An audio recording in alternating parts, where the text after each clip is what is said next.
You ever have one of those days where the world decides to kick you, and then it winds back for another go? That was Margaret Henderson's life. For 43 years, she'd been married to the Kansas prairie, and let me tell you, it was not a happy marriage. The sun didn't kiss the land, it beat it into submission. The wind didn't whisper, it screamed. And the corn in her fields wasn't golden and proud. It was a graveyard of brittle, brown skeletons, monuments to 3 years of promises the sky refused to keep. She stood on her porch, 72 years of hard living carved into her face like canyons. Her hands, gnarled from work that would break a man half her age, gripped the railing of the house she'd built with her husband, Edmund. Edmund, gone 12 winters now, taken by a fever that burned hotter than the summer sun. He'd left her with 160 acres of stubborn dirt and a silence that was louder than any storm. Inside, on the kitchen table, lay the enemy, a stack of papers from the bank, 3 months behind. The words swam in front of her eyes, cold, hard things like foreclosure and auction. The final notice had come yesterday, Saturday, 2 o'clock sharp. The end of the world had a date and a time. She had a son once, David, a boy with his father's eyes and a restless heart. He lit out for California 25 years ago, chasing gold and a life bigger than Kansas could offer. 3 letters in the first year, full of hope and wild tales. Then, nothing. For a quarter of a century, every rider on the horizon, every stranger's face in town, carried a spark of foolish hope. A hope that had long since burned down to cold ash. The sound of hoofbeats pulled her from her thoughts. Dust on the road. 3 riders. She didn't need to see their faces to know who they were. The devil always sends a delegation. Cornelius Banks, the town banker, swung himself off his horse. He was a man built like a barrel, sweating in a black suit that was an insult to the blistering heat. He moved like every step was an inconvenience. Flanking him were 2 vultures in fancy hats, their eyes picking over her farm, her home, her life, like it was already a corpse. "Mrs. Henderson," Banks wheezed, mopping his fat red face, "I trust you received our notice." Margaret walked down the steps, each one a fresh stab of pain in her joints. "I received it, Mr. Banks. Can't say I understand the rush. A little decency wouldn't kill you." Banks chuckled, a sound like rocks grinding together. "Decency doesn't pay the bills, ma'am. Business is business." He gestured to his companions. "These gentlemen are potential buyers. Mr. Whitmore, from a cattle syndicate in Chicago, and this is Mr. Peters, looking to expand his wheat empire." Whitmore, tall and thin, with a mustache so sharp it could cut you, dismounted. He gave her a smile that didn't reach his cold, calculating eyes. "Ma'am," he said, his voice dripping with false pity, "I want you to know, when I acquire this property, I'll make sure the transition is smooth. Perhaps you could stay on. As a housekeeper, maybe." The insult was a slap. 43 years she'd poured her blood and soul into this dirt, and he was offering her a job cleaning up after his ranch hands. She felt a fire ignite in her belly, a fire she thought had gone out long ago. "That's very considerate," she said, her voice tight, "but I haven't lost the farm yet." Banks laughed again. "Let's be realistic. Who's going to bid against men like these? Sentiment doesn't spend like silver, Mrs. Henderson." He was so sure of himself, so smug. He thought he had her. He thought it was over. But that's when they heard it. Another rider, coming up the road, not with the hurried clatter of a man on an errand, but with the slow, steady rhythm of a man who owned the very ground he rode on. He rode a stallion as black as a starless night, a magnificent beast that moved with a liquid power. The man himself was tall, broad, dressed in worn leather that had seen more miles than Banks had seen dollars. A wide-brimmed hat shadowed his face, but you could feel the weight of his gaze as he took in the scene. He looked at the dead corn, the weathered barn, the vultures circling Margaret's home.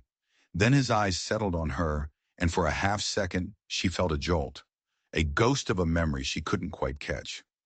The stranger reined his horse to a stop. He didn't dismount. He just sat there looking down on them all. "Gentlemen," he said. His voice was a low rasp, like dry earth and campfire smoke. He touched the brim of his hat. Ma'am couldn't help but overhear mention of an auction. Banks puffed out his chest. Indeed, sir. Saturday at 2, cash buyers only. Minimum bid is $800. That was the number, the blade hanging over her head. $800, the full weight of her debt. The stranger's horse shifted, and the other animals shied away from it, sensing its power. 800 seems reasonable, the stranger said, his eyes scanning the property. Good water rights, I imagine, with the creek running through the northwest section. Margaret's breath caught in her throat. The creek. It was hidden by a thick grove of cottonwoods invisible from the road. Only someone who knew the land, who had walked it, would know about the creek. Who was this man? You seem familiar with the place, she said, her voice barely a whisper. He finally looked directly at her, and though his face was still in shadow, she felt the force of his stare. I've spent some time in these parts, he replied. His tone was heavy, laced with something she couldn't name. Regret? Sadness? Whitmore, the Chicago man, bristled with impatience. Well, sir, I hope you understand this isn't some back-alley poker game. Serious bidding requires serious capital. The stranger's horse took a step forward, and Whitmore's fancy steed practically jumped out of its skin. I appreciate the advice, the stranger said, his voice dropping a little, taking on a harder edge. But I've found the prairie has a way of teaching humility to men who need the lesson. He paused, letting the words hang in the hot, still air. Saturday should be interesting. And with that, he turned his stallion and rode away, a silent phantom disappearing back into the dust. He left behind a stunned silence and 1,000 questions. Banks and his cronies looked unnerved, their perfect little plan suddenly complicated. They muttered a few more threats and promises and then cleared out, leaving Margaret alone in her yard as the sun began to bleed across the horizon. She watched the road long after the stranger was gone. Something about him, the way he sat his horse, the way he knew about the creek, it tugged at a thread in the back of her mind, a thread connected to a life she thought was over, a boy she thought was lost forever. For the first time in a long time, the cold ash of hope in her heart felt a flicker of warmth. Maybe, just maybe, the world wasn't done kicking her just yet. Maybe it was about to get a kick back. That night Margaret couldn't sleep. The stranger's words echoed in her mind. The prairie has a way of teaching humility. It was something Edmund used to say. Almost the exact same words. Coincidence? After 25 years of praying for a sign, was she just seeing what she wanted to see? Or was it something more? She walked through her house, the familiar darkness, a comforting blanket. Her fingers traced the marks on the doorframe where she'd measured David's height, a ladder of pencil lines climbing toward manhood. She went to the old chest at the foot of her bed, the one Edmund had built from cottonwood. Inside, beneath her wedding dress and a bundle of yellowed baby clothes, was a small, locked metal box. She pulled out the key she wore on a chain around her neck, a key no one else knew existed. The lock clicked open. Inside wasn't gold or jewels. It was just a stack of letters and a single folded document. The letters were from Edmund's brother, a lawyer back east, who had passed away years ago. The document was the original deed to the farm, free and clear, signed and sealed before Millbrook even had a bank, before Cornelius Banks had ever laid his greedy eyes on their land. You see, Edmund had never trusted banks. He'd paid for the land outright with money he'd earned freighting supplies. The mortgage with banks was for a later loan, for seed and equipment during a bad year. A loan Edmund had insisted on securing with only the new barn and the livestock as collateral, not the land itself. He had made Banks sign a separate agreement. Margaret had watched him do it. But after Edmund died, Banks had produced a different document, a standard mortgage that listed the entire 160 acres. Margaret, lost in her grief and confused by the legal language, had believed him. She'd been paying for a lie ever since. This document, this original deed, was her proof, her salvation. But what good was it? She was an old woman who couldn't read fancy legal script. Banks owned the town, the sheriff, the judge. Waving this paper in his face would be suicide. He'd just take it, burn it, and claim she was a crazy old woman. She needed someone to fight for her, someone strong, someone who knew the land, the stranger. Could it be? Could it really be him? Her David? Older, harder, but still her boy? The thought was a dangerous spark. If she let it catch fire, and it turned out to be false, the disappointment would burn her to the ground. She closed the box, her heart pounding a frantic rhythm against her ribs. She had to be smart. She had to be careful. Saturday was 2 days away, and she had a feeling it was going to be the most important day of her life. The next day, the stranger rode back. He didn't come to the house. Instead, he spent hours riding the property lines, his black stallion moving with that same effortless grace. He stopped at the creek, dismounted, and walked its banks. He crumbled the dry soil in his hands. He was studying it, learning it, or maybe remembering it. Margaret watched from her window, her mind a whirlwind of hope and fear. Later that afternoon, he rode into her yard. He dismounted, and this time he took off his hat. The sun lit up his face, and Margaret's world tilted on its axis. The face was older, lined with hardship and time. But the eyes, a man's eyes can't lie. They were Edmund's eyes. They were David's eyes. Her knees went weak. She gripped the porch railing to keep from falling. David? The name was a fragile thing, a whisper she was afraid would shatter in the air. He gave a slow, sad smile. Hello, Mother. The world snapped back into focus. It was real. After 25 years, her son had come home. The dam of grief and loneliness she'd held back for a quarter of a century finally broke. She was in his arms, sobbing, clinging to him, breathing in the scent of dust and leather and the impossible reality of his return. He held her tight, a man's strength with a boy's tenderness. It was a miracle, a prayer answered so late she'd forgotten she'd even made it. They talked for hours as the sun set, painting the sky in shades of orange and purple. He told her everything, about the gold fields of California, the fortunes found and lost. He told her about a wife he'd loved, who had died in childbirth, taking their child with her. A grief so profound it had hollowed him out, made him a wanderer. I tried to write, he said, his voice thick with a pain that was still fresh. So many times, but I was ashamed. I left here with so many promises, and for years all I had was failure. I couldn't bear to disappoint you and Father. Oh, David, she said, taking his rough, scarred hands in hers. You could never disappoint me, just by being alive. He told her how he'd finally struck it rich, building a freighting empire that spanned the West. He'd hired investigators to check on them, and they'd sent back the terrible news. His father was gone, and his mother was about to lose everything. He'd sold his business, converted everything to cash, and rode for Kansas as fast as his horse could carry him. I saw Banks and his men here yesterday, he said, his eyes turning hard as flint. I heard what they said, what they offered you. They won't get this farm, Mother. I swear it. And then, Margaret did something she hadn't planned. She trusted him, completely. The hope was too powerful, the relief too overwhelming. She told him about the deed, about Edmund's suspicions, about the separate agreement, about the locked box in her room. She saw a flicker of something in his eyes. Surprise? Triumph? She couldn't be sure. Show me, he said, his voice quiet but intense. She led him inside, her hands trembling as she unlocked the metal box. She handed him the folded document.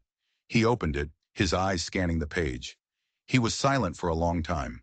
The only sound was the frantic ticking of the grandfather clock in the hall. This changes everything, he said finally, his voice a low growl. He folded the deed carefully and tucked it into the inner pocket of his coat. Don't you worry about a thing, Mother. Let Banks have his auction. Let them all come. We'll be ready for them. Margaret felt a wave of peace so profound it almost buckled her knees.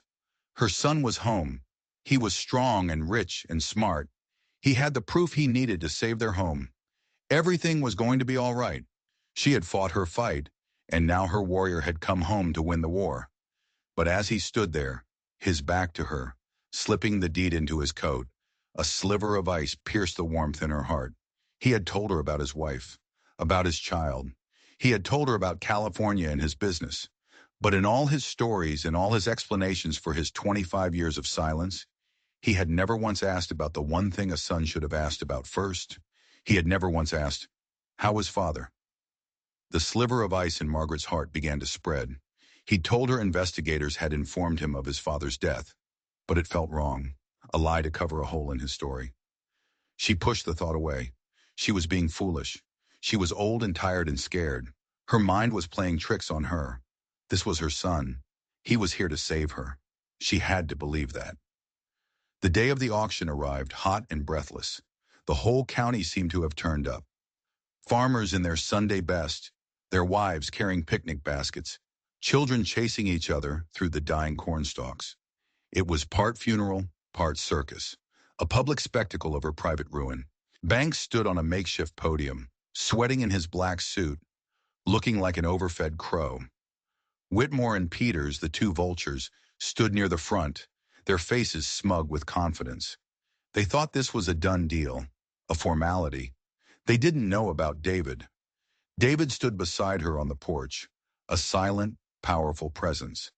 He was calm, his face an unreadable mask. He'd told her to trust him, to let things play out.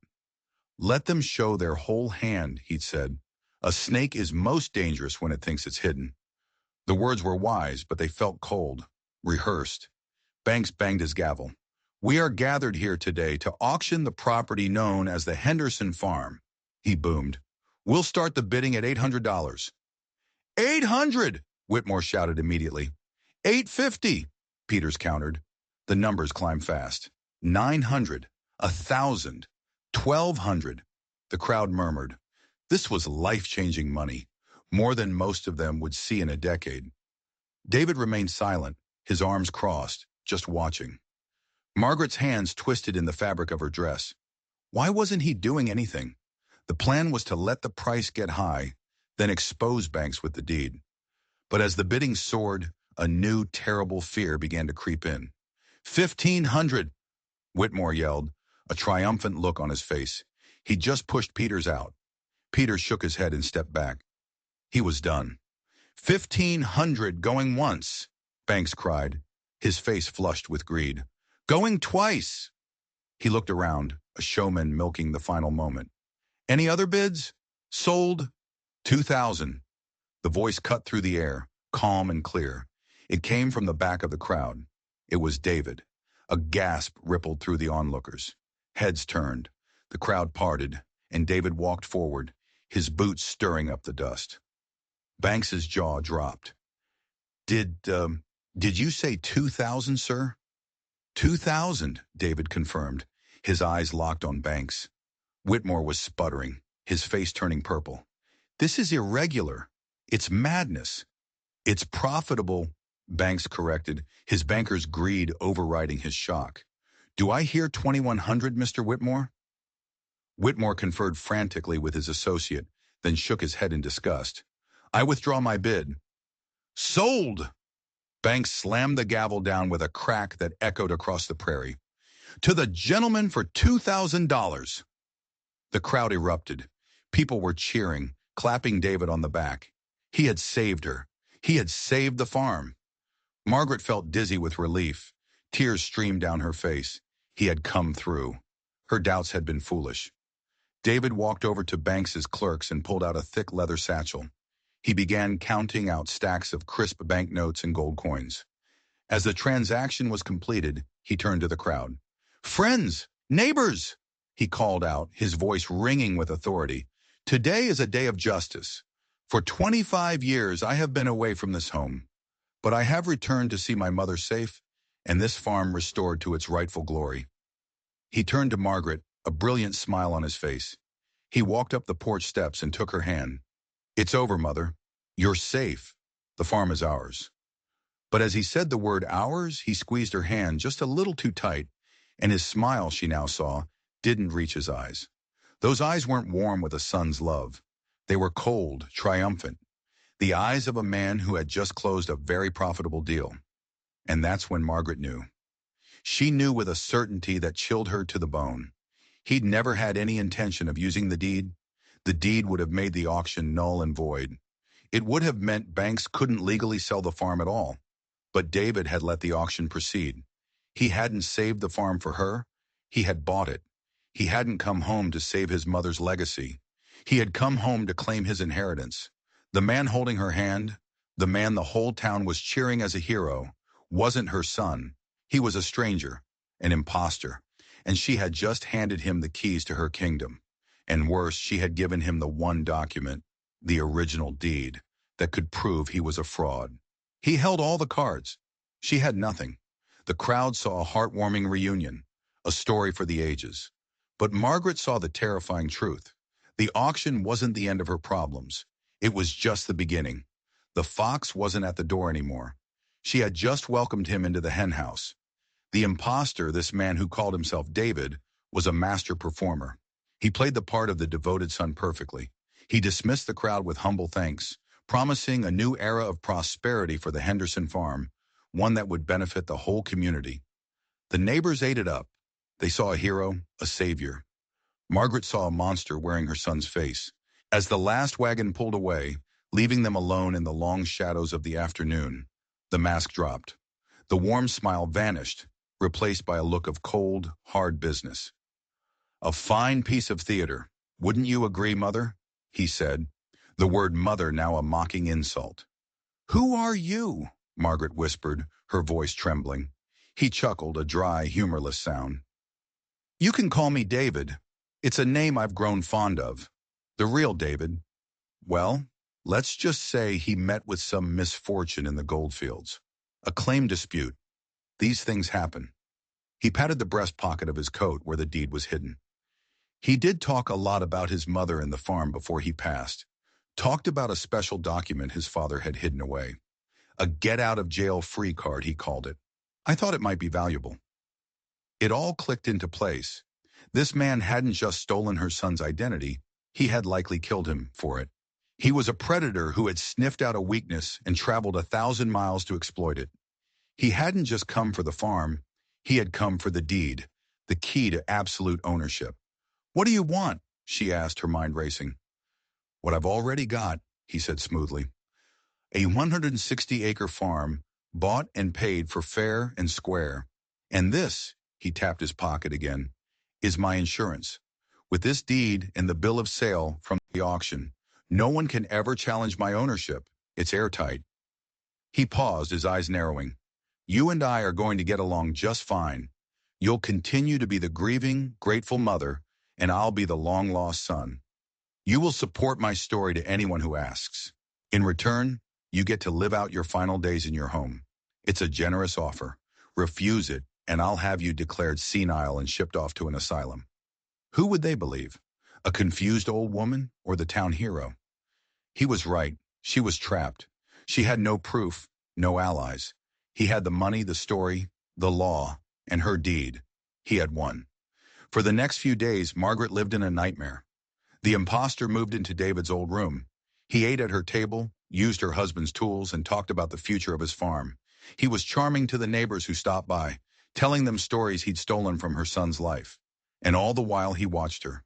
His cold eyes followed her everywhere, a constant, silent threat. But Margaret Henderson was a survivor. She had survived drought, famine, and loss. She would not be broken by this vulture. She played her part. She smiled, she nodded, she acted the part of the happy mother. But in the quiet moments, in the dead of night, she planned. He thought he was smarter than her. He thought because she was old, she was weak. He had forgotten that the oldest trees have the deepest roots. She started paying close attention. He was arrogant, and arrogant men make mistakes. He kept the deed on him at all times in that inside coat pocket. He never let the coat out of his sight. He was also spending a lot of time down at the creek, the one he had so cleverly mentioned on his first day. He wasn't looking at the water. He was digging, pulling up samples of the thick, blue-gray clay from the creek bed. One evening, a wagon came to the farm late. It was Mr. Whitmore, the Chicago cattleman. The imposter met him out by the barn. Margaret watched from the kitchen window, her heart pounding. They spoke in low, urgent tones. She saw Whitmore hand the imposter a heavy bag of coins. This wasn't a defeated rival. This was a business partner. The auction had been a sham from the start, a performance designed to legitimize the imposter's claim. They were all in on it together. Banks, Whitmore, and this creature wearing her son's name. But why? The farm was worth a lot, but not this much trouble. There had to be something else. The blue clay. It had to be the clay. She remembered something Edmund had told her years ago. He'd had a geologist friend pass through who had mentioned the strange clay by the creek. Said it was unusual, maybe even valuable for making high-quality bricks or pottery. At the time, they had dismissed it. Farming was their life. But now, she had to get that deed back. It was her only hope. But how? He was always watching. She was a frail old woman against a ruthless killer. It was impossible. Her chance came, as it often does, not through strength, but through weakness. One night, a powerful thunderstorm rolled across the plains. The imposter had been out riding and came in soaked to the bone, shivering with the beginnings of a fever. He hung his coat on a peg by the fire to dry and stumbled up to his room, cursing the weather. The coat. The house was silent except for the drumming of the rain and the crackle of the fire. Margaret's heart hammered against her ribs. This was it, her one chance. Her hands shaking, she crept into the main room. The coat hung there, dripping onto the floor. It was so close. She reached her hand toward the pocket. Her fingers brushed against the damp wool. Suddenly, a floorboard creaked upstairs. He was awake. He was coming down. Panic seized her. There was no time. Her fingers dove into the pocket, closing around the folded document. She pulled it out just as his heavy footsteps started down the stairs. She didn't have time to run, to hide it. She looked around frantically, her eyes landing on the fire blazing in the hearth. It was a terrible choice. The only proof of her ownership, her last connection to her husband's legacy. But if the imposter caught her with it, he would kill her without a second thought. Her life or the paper? It wasn't a choice at all. As he entered the room, his eyes blurry with fever, she tossed the deed into the heart of the flames. "What are you doing?" he croaked, lunging toward the fireplace. "Keeping warm," Margaret said, her voice surprisingly steady. She stood between him and the fire, a frail but unmovable wall. "Old bones feel the chill." He stared at her, then at the fire, where the edges of the paper were blackening, curling into ash. A look of pure fury crossed his face. He knew what she had done. He raised a hand to strike her, his face a mask of rage. But the fever was consuming him. A violent shiver racked his body, and he stumbled, collapsing into a chair, too weak to stand. "You old fool," he gasped, clutching his head. "You've destroyed us both." But Margaret didn't feel like a fool. She felt a strange sense of liberation. He had the bill of sale, yes, but she had destroyed the original deed. He could no longer claim to have the one document that superseded all others. He had a piece of the puzzle, but the most important piece was gone. It leveled the playing field just a little. For the next 2 days, the fever held him in its grip. Margaret nursed him, not out of kindness, but out of strategy. She needed him alive. A dead body in her house would bring the sheriff, and the sheriff was Banks's man. So she brought him broth and cold compresses, all while her mind worked, piecing together a plan. She knew she couldn't fight him, Banks and Whitmore, on her own. She needed help. But who in the town of Millbrook could she trust? Everyone thought David was a hero. They wouldn't believe her wild story. She was alone. Or was she? She thought back to the auction, to the faces in the crowd. There had been one man who hadn't been cheering, a quiet man standing near the back by the old oak tree. He was a drifter who had been in town for a few weeks, doing odd jobs. Folks called him Quiet Luke. He never said much, but his eyes, they were always watching. He had watched the stranger on the black horse. He had watched Banks and Whitmore. And during the auction, he hadn't been watching the bidding. He had been watching her. She had seen a look in his eyes, not of pity, but of recognition. No, that wasn't it. It was a look of sharp, painful understanding. It was a long shot, a desperate gamble. But it was the only one she had. When the imposter's fever finally broke, he was weak, but the fire was back in his eyes. "You made a mistake, old woman," he rasped from his bed. "Whitmore is coming for the final payment tomorrow night. He expects the deed. When I tell him what you've done..." He didn't need to finish. She knew what it meant. The next day, Margaret baked a loaf of bread. She wrapped it in a clean cloth and put it in a basket. She told the imposter she was taking it to a neighbor, a widow who had been kind to her. He watched her with suspicious eyes but was still too weak to follow. "Don't try anything foolish," he warned. She walked into town, her heart a cold, heavy stone in her chest. She found Luke mending a fence behind the livery stable. He looked up as she approached, his face calm, his eyes wary. He was younger than she'd thought, maybe in his late 30s, with hands that were calloused and capable. "Excuse me," she said, her voice barely a whisper. "They call you Luke?" He just nodded, his gaze unwavering. She took a deep breath. "I need your help. I can't pay you much, but—" "I don't want your money, Mrs. Henderson," he said, and his voice sent a shock through her. It was quiet, but it held a familiar timbre, a resonance that plucked at a string deep in her memory. "Who are you?" she asked, clutching her basket. He put down his tools and looked at her, and for the first time, he let her see past the drifter's tired facade.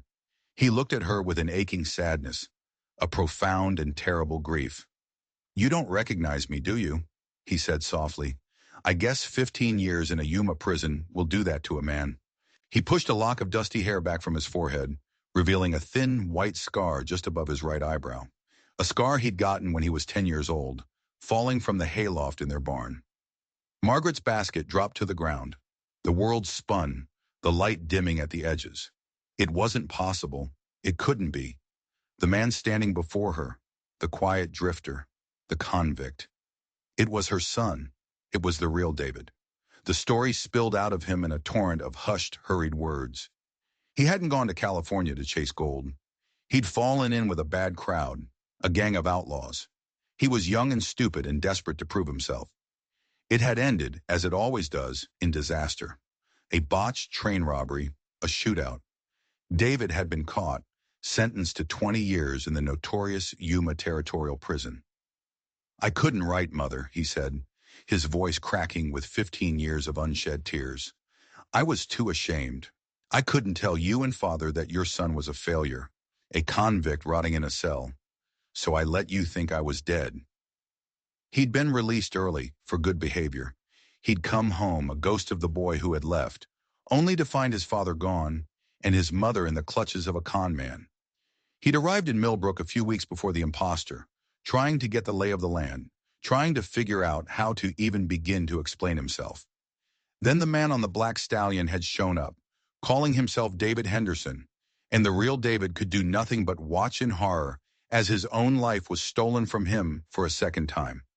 "I saw him with Banks and Whitmore," David said, his hands clenched into fists. "I know they're partners, and I know why. It's the clay. The man who took my name, his name is Jack Corrigan. I knew him in Yuma. He was obsessed with geology, with minerals. He must have read about the clay deposit here in an old survey. It's not for bricks, Mother. It's full of something else. Silver. Silver. The farm wasn't just good farmland. It was a potential silver mine. That's why Banks was so desperate. That's why Whitmore was willing to finance a charlatan like Corrigan. They weren't just trying to steal a farm. They were trying to steal a fortune. "I can't go to the sheriff," David said. "He's on Banks's payroll, and I'm an ex-convict. My word against theirs means nothing, especially when Corrigan has the bill of sale for the farm." "He doesn't have the deed," Margaret said, a spark of defiance in her eyes. "I burned it." David looked at her, a slow smile spreading across his face. A real smile, one that reached his eyes. "You always were the toughest person I ever knew," he said. He looked down at his calloused hands. "He may have the bill of sale, but we have the truth, and we have the land. Whitmore's coming tonight?" Margaret nodded. "To give him the final payment." "Then that's when we make our move," David said, his voice low and determined. "They think they've won. They'll be arrogant. They'll be careless. And we'll be waiting." The plan was simple, desperate, and incredibly dangerous. David knew that Banks kept meticulous records of his crooked deals in a ledger he stored in a safe in his bank office. Proof of his conspiracy with Whitmore and Corrigan would be in that book. While Margaret kept Corrigan and Whitmore occupied at the farmhouse, David would break into the bank and steal the ledger. That night the air was thick with tension. Margaret sat in her kitchen waiting. The imposter Corrigan paced the floor like a caged animal, his anger at her for burning the deed a palpable force in the room. Just after dark, Whitmore arrived. "Where is it?" he demanded, skipping any pleasantries. "Where's the deed?" "There's been a complication," Corrigan said through gritted teeth. "The old woman, she burned it." Whitmore's face went pale, then red with fury. "You fool! That deed was our guarantee. It proved the land had no prior claims." "It doesn't matter," Corrigan shot back. "I have the bill of sale from the auction. It's legal. It's binding." "The bill of sale is worthless if someone shows up with a prior claim. The whole deal was for you to get that original document." Whitmore was shouting now. "Banks assured me you were competent." As they argued, their greed and anger making them sloppy, Margaret watched the clock on the mantelpiece. Every tick was a second David was risking his life, his freedom. She had to keep them here. "Gentlemen," she said, her voice calm and clear. They both stopped and stared at her. "There's no need to argue. You have what you want. The land. Surely you can sort out the paperwork between you." She stood up and went to the stove. "Let me get you some coffee. It's a long ride back to Chicago." Her simple domestic act seemed to diffuse the tension. They were just two businessmen and a confused old woman. What threat was she? They sat at the table muttering while she poured coffee, her hands steady. She needed to buy David more time. Meanwhile, across town, David slipped through the back alley behind the bank. The lock on the back door was old and cheap. A few minutes of tense work with a piece of wire, and he was inside. The bank was dark and silent, smelling of money and stale cigar smoke. He found the safe behind a heavy painting in Banks's office. He was no safecracker, but he'd learned a few things in Yuma. He pulled out a small drill and a vial of nitroglycerin. This was the most dangerous part. One mistake, and the whole building would go up in flames. Back at the farmhouse, Whitmore was getting restless. "I don't like this," he said, standing up. "My money is tied up in this, and our key piece of legal protection is ash. I'm going to talk to Banks." He was about to leave. Margaret had to stop him. "Mr. Whitmore," she said, her voice trembling just enough to sound frail and scared. "Before you go, there is something else. Something my husband found, by the creek." That got his attention. He turned back, his eyes gleaming with greed. "What is it? What did he find?" "A rock," Margaret said, spinning a lie from thin air. "A heavy, shiny rock. He hid it. He said it was our secret, our future." Corrigan and Whitmore exchanged a look. "Where is it?" Corrigan demanded, grabbing her arm. "I'll show you," she said, "but you have to promise you won't hurt me." It was a foolish, obvious trap, but their greed blinded them. They dragged her out of the house and toward the dark grove of cottonwoods by the creek. "Show us!" Whitmore ordered. Just as they reached the edge of the trees, the night exploded. A low, dull boom echoed from the direction of town, rattling the windows of the farmhouse. Whitmore and Corrigan froze. "What was that?" They didn't see David step out from behind a tree until it was too late. He wasn't holding a gun. He was holding a thick, leather-bound ledger book. "Looking for this?" he said, his voice cold as a grave. Corrigan stared, his face a mask of disbelief. You're supposed to be dead." "I got better," David said. He tossed the ledger to Whitmore. "Page 47. You'll find the details of your little arrangement with Banks. The bribes, the plan to install an imposter, the shared profits from the silver mine you were planning to open. It makes for fascinating reading." Whitmore frantically flipped through the pages, his face draining of all color. It was all there. Every crooked detail, in Banks's own meticulous handwriting. They were ruined. "Who are you?" Whitmore stammered, looking from David to Corrigan. "I'm the man you hired this snake to replace," David said. "I'm the real David Henderson, and this is my farm." Corrigan, seeing the game was up, made a desperate move. He pulled a knife from his boot and lunged. Not at David, but at Margaret. He grabbed her, holding the blade to her throat. "The book!" he screamed at David. "Give me the book and a horse, or she dies." But David wasn't a young, foolish boy anymore. He was a man who had survived 15 years in hell. He didn't even flinch. "Go ahead," David said, his voice dropping to a deadly calm. "Kill her. But the moment you do, Whitmore, I hand this book over to the U.S. Marshals. You'll hang. Banks will hang. And he, David nodded at Corrigan, will spend the rest of his miserable life running. Or you can give him up, testify against Banks, and maybe save your own skin. Whitmore didn't hesitate. He was a businessman, and this was just a deal that had gone bad. He dropped the ledger and pulled a pistol from his coat. Don't be a fool, Corrigan. It's over. Corrigan looked from the gun in Whitmore's hand to the ice in David's eyes. He saw no way out. With a roar of frustration, he shoved Margaret to the ground and ran, disappearing into the darkness. David didn't go after him. He just walked over and helped his mother to her feet. Are you all right? He asked, his voice full of concern. Margaret looked at her son, her real son, battered, scarred, but home, truly home. Yes, David, she said, tears of relief finally falling. Now I am. The long night was over. Justice was coming. And for the first time in 25 years, the Henderson farm was truly safe. The aftermath was swift and decisive. Whitmore, seeing no other way to save himself, sang like a canary. He led the U.S. Marshals, who David had wired before ever setting foot in the bank, straight to Cornelius Banks.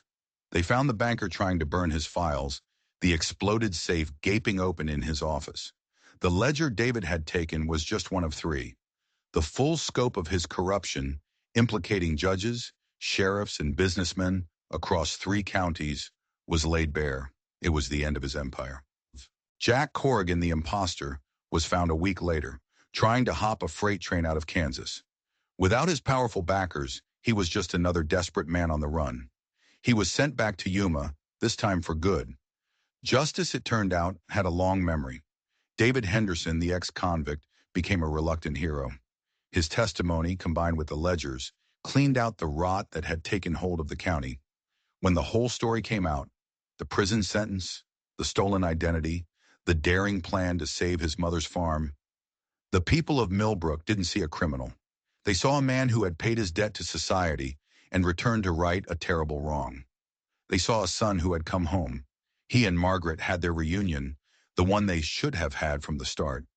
They talked for days, bridging the gap of 15 lost years. There were tears and regrets, but also forgiveness and a deep, abiding love that time and hardship could not break. David never tried to excuse his past, and Margaret never offered anything but unconditional acceptance. Her son was home. That was all that mattered. As the first snows of winter began to fall, Margaret could feel her strength failing. She had held on through sheer force of will, waiting for a resolution she never thought she'd see. Now, with David home and the farm safe, she could finally rest. I'm proud of you, David, she whispered one evening as they sat by the fire. Your father would be so proud. I just wish I'd come home sooner, he said, his voice thick with emotion. You came home when you were needed, she replied, her hand finding his. That's all a mother can ask for. A few days later, Margaret Henderson passed away peacefully in her sleep.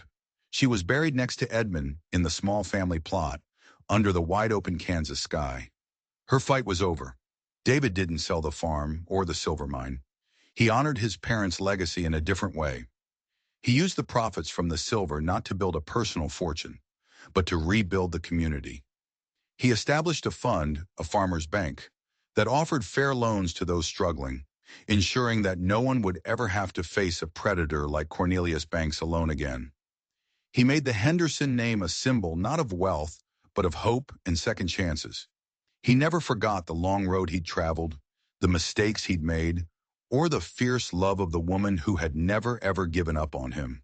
The farm thrived, a testament to the idea that no matter how barren the ground may seem, with a little faith and a lot of fight, anything can grow.